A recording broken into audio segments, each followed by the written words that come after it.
Thanks for watching our special preview of the Audemars Piguet QEII Cup for 2016. Let's hear from some of the connections leading into the running of the great race. The first person we're going to hear from is a man who's an icon in Hong Kong racing, Tony Cruz.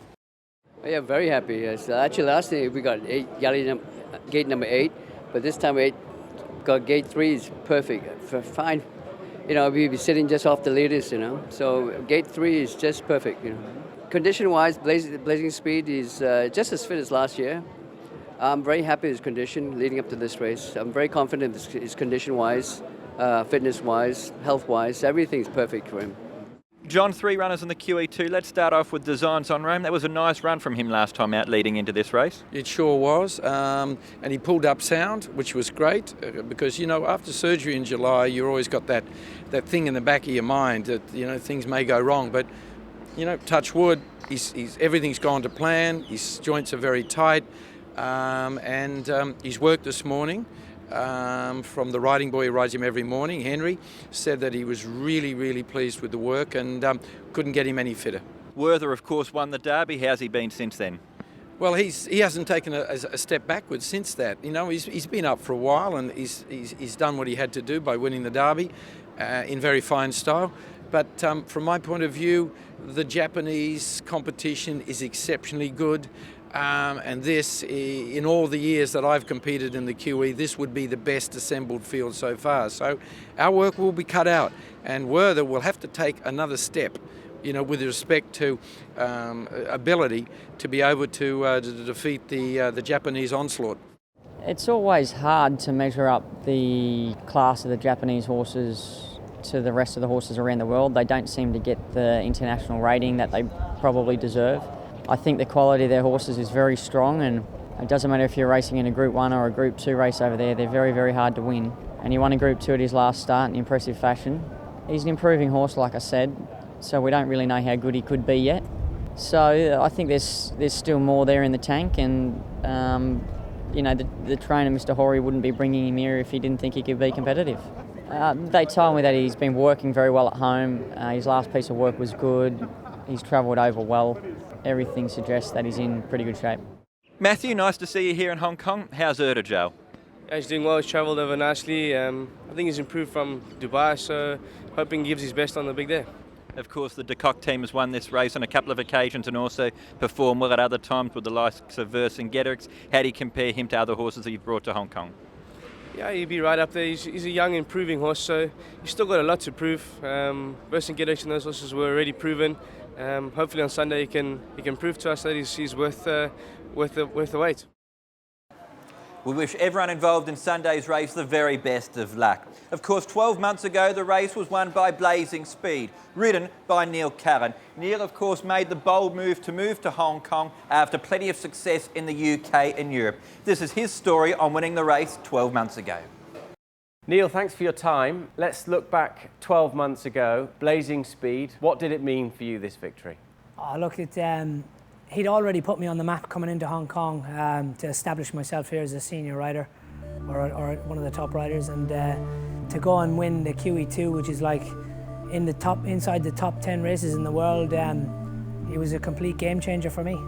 Take us to the day of the race. In the parade ring, how was Blazing Speed? Was he nice and relaxed? Was there anything unusual about the preparation to the race? No, I think everything, including the lead up to the race, his physical look and you know, his trials and everything, he's just so calm, so relaxed, and he just had a bit of a swagger about him, and you could see that he had his game face on, and I suppose I had my game face on too. The Audemars Piguet QE2 Cup, and they're off. And the start, perfect for you. You managed to settle into a decent position very early on without too much trouble. Yeah, I was actually, when I went after the first 300 metres, I was like, wow, I'm in a position where I dreamed of being in, and I haven't used up any petrol, and I hadn't put any pressure on the horse. So as far as that was concerned, after 300 metres, I just got the horse in the rhythm, got him relaxed, and I just knew from that point onwards that he would give me everything and I would have every chance to win the race.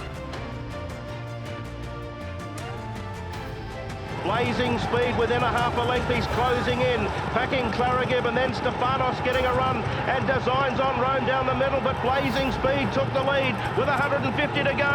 He's roaring away with the QE2 Cup, and it's a big win for Blazing Speed, Neil Callan and Tony Cruz. So you cross the line in first position, you stand up high, you punch the air. Talk us through those emotions and what it was like to win such a race. Look, it's my biggest career win. You know, I've won a lot of big races in England throughout my career. I've won some nice races in Hong Kong since I've come, but you know, being a race of such prestige and you know, when you see how internationally big it's grown, it's like in the top 10 races in the world now.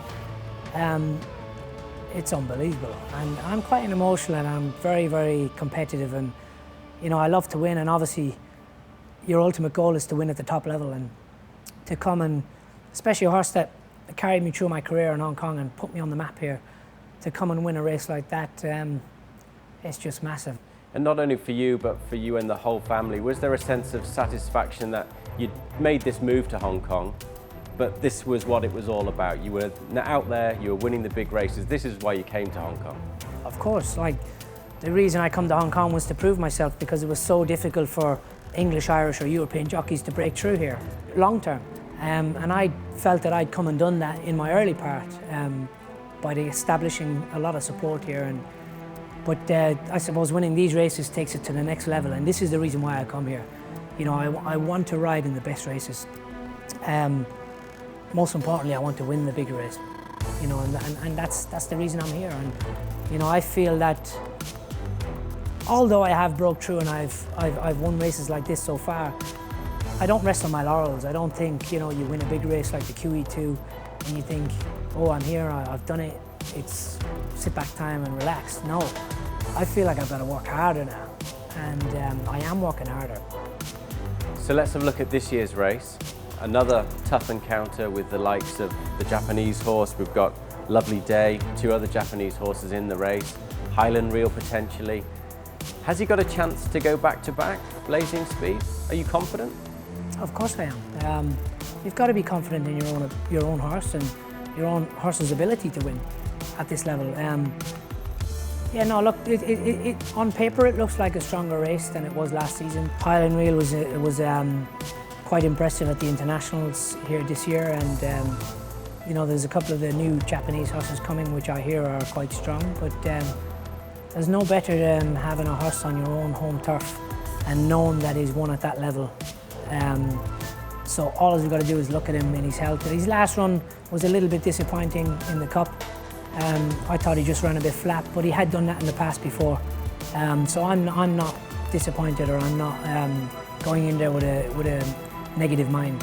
You know, I know my horse is tough, he's classy, he's well up to the ability to win this race again, and of course I believe that I can win it. We're almost out of time on today's show. Before we leave you though, let's get the final word with our local and international experts. Definitely leaning towards Lovely Day, Edward, who I thought was given a real easy effort first time back, but over 2,000 in Japan is almost assuredly the best horse. A bit of a late developing colt, but you know, I really liked what I've seen from him in Japan, and I think it's going to be really tough here, especially with Morera on board, who knows the course so well. The overseas runners look particularly difficult though. Lovely Day, Satono Crown, Nuovo Record ran very well here in December, and you know, Highland Reel coming back too and dropping back in distance. So I think all 4 are going to be very tough, and it will be a tough challenge for the local team. Look, it looks an open QE2. I think the Japanese trio are going to be the hardest to beat. They've obviously got the runs on the board. I think Lovely Day looks the logical one on form, but for me, Satono Crown's the one that creates the most interest. Obviously, coming off a wet track win, there's the prospect of a wet track this week with a lot of rain around. Obviously, coming off that classic crop, which was a strong classic crop behind Duramente, and if he brings his best form, I think he's going to be the one to beat. He's tactically versatile, and I think he's got a nice turn of foot, and that's going to count in the final stages. I'm going with Lovely Day, one of the 3 Japan contenders. I think that he looks really great coming in to this event this weekend. Has looked fantastic in track work, and thinking he's going to put up a big performance. I'm leaning towards Lovely Day. His form last season was fantastic. He won the Takarazuka Keenan Tenno-Sho Autumn, good third in the Japan Cup, and then his run first up this year was really eye-catching. Mirko De Muro seemed to give him a quiet ride, let's say, and the horse finished really well in fourth. He's looked good while he's been here. He put in a good gallop this morning, went sub 50 for 800. Seems to be in really good order. So he'd be my pick. Nuovo Record's got to be respected, and Highland Real's been going about his business very well, just as he did in December. And then of the locals, Designs on Rome, he's got class. He's had his problems. I know John Moore this morning was very keen on Werther, but to me, Designs on Rome's got that form in the book, and he could be the best of the locals. Well, I like a horse called Ertujal. This horse, trained by Mike de Kock, he fits the bill in so many ways, very much like Mike's other two winners of the QE2. He's had a very good preparation since Dubai. I think if he can get onto an easy lead in the race, he could be very difficult to get past. So I'm with South Africa here and Ertujal. That's all we've got time for on our special preview of the Audemars Piguet QE2 Cup for 2016. For the latest information leading into the race, log on to hkjc.com. Our coverage of the big meeting will kick off at 12:30 Hong Kong time, and we wait with bated breath as 13 of the best horses from around the world will do battle for this trophy.